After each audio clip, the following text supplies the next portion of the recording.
자, 이 장면에서 거듭 얘기할게요. 여러분들 보면은 시험 문제가 출제가 되면은 그 출제의 즈음에서 딱 그거에만 맞춰서 공부를 하는 경향이 있어요. 되게 위험합니다. 왜냐하면은 물론 출제는 큰 틀은 벗어나지는 않겠죠. 엉뚱하게 뭐 벗어나서 출제는 안 되겠죠. 왜? 출제를 하면 출제를 의뢰하는 사람들이 출제 포인트나 출제의 방향이나 출제의 어떤 그 흐름을 어느 정도는 포맷은 짜주겠죠. 왜 엉뚱하게 출제하는 거를 출제해 놓으면 여러분들 공부를 저 어느 그 방향에 따라서 공부를 하는데 엉뚱하게 출제 포인트가 나오겠습니까? 나온다라면은 굳이 나온다라면 뭐 한 개 정도가 그 엉뚱하게 나올 수도 있지만 그 엉뚱한 것도 아주 엉뚱하게 나오지는 않아요. 알겠습니까? 그렇지만 무슨 문제는 생길 수 있냐면은 출제자가 다 다르기 때문에 출제의 포인트도 다 다를 수가 있어요. 그러니까 너무 막 어느 출제 기출된 거에 대해서 너무 막 100% 의존은 하시면 되게 위험합니다. 그러니까 쉽게 나오든 어렵게 나오든 제일 좋은 방법은 기본기가 탄탄하면은 절대로 무너지지 않아요. 그래서 저는 항상 여러분들에게 공부를 처음 할 때는 체계적으로 공부를 하시라는 것을 꼭 강조합니다. 왜냐?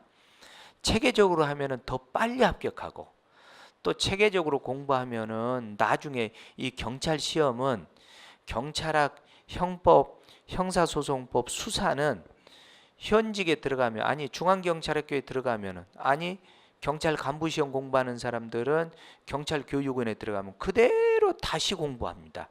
그리고 다시 테스트를 받습니다. 그 다음에 요거 경찰학, 형법, 형소법, 수사 나중에 수사경과 받으려면은 수사, 형법, 형사소송법 시험 봐야 돼. 소정의 점수를 받아야만 수사경과 지금 우리 시험 제도로는 그 다음에 경찰학, 형법, 형소법은 경감 시험까지 필수 과목이라고 보시면 돼요. 그럼 배울 때 제대로 배워놓으면은 한 번 제대로 배워내면 빨리 합격하고 중앙경찰학교 경찰교육원에서 회피하고 현직에 나가서 승진에 유리하고 왜? 그 책 그대로 가져가면은 잊어버렸어도 그 책 보면 다시 그냥 기억이 나요. 기본기가 튼튼한 사람들은. 그러니까 한 20년 회피하잖아요. 그런데 처음부터 들어와서 기본 개념 하나 잡지 못하고 그냥 처음부터 앞에 머리 따서 외우는 거예요. 저는 여러분들 분명히 보시면 알겠지만은 암기하는 것에는 중요하게 생각하지 않아요. 왜? 암기는요. 기본 이론과 기본 개념이 아주 체계적으로 정리가 돼 있으면은 암기는 어떤 증상이 나오냐면은 암기 관련된 건 초창기에는 문제가 다 틀려요. 그런데 기본이 철저히 돼 있으면 7, 80점은 안정적으로 맞거든요.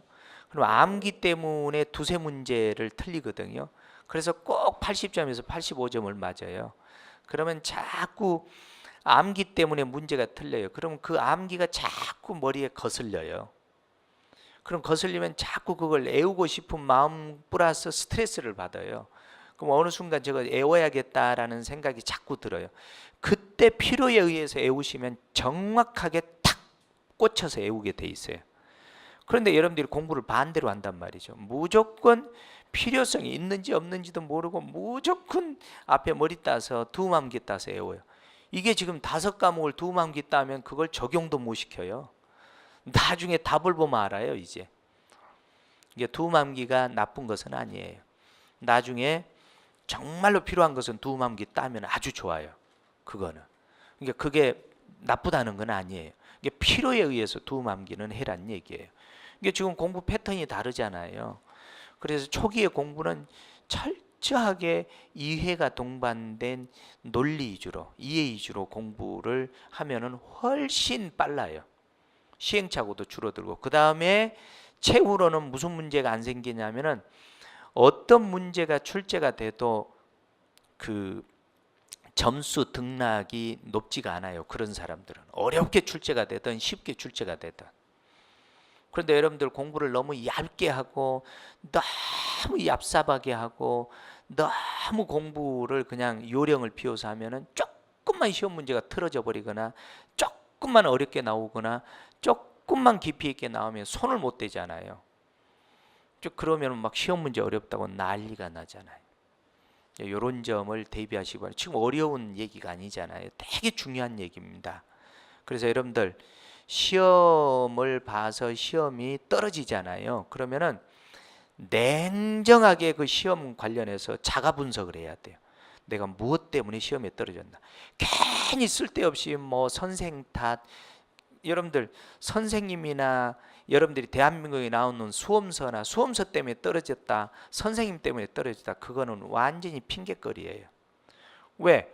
그 선생님, 여러분들이 원망하는 선생님, 여러분들이 원망하는 책, 여러분들이 원망하는 학원들, 거기에서 그 환경에서 공부해서 합격한 사람도 있잖아요.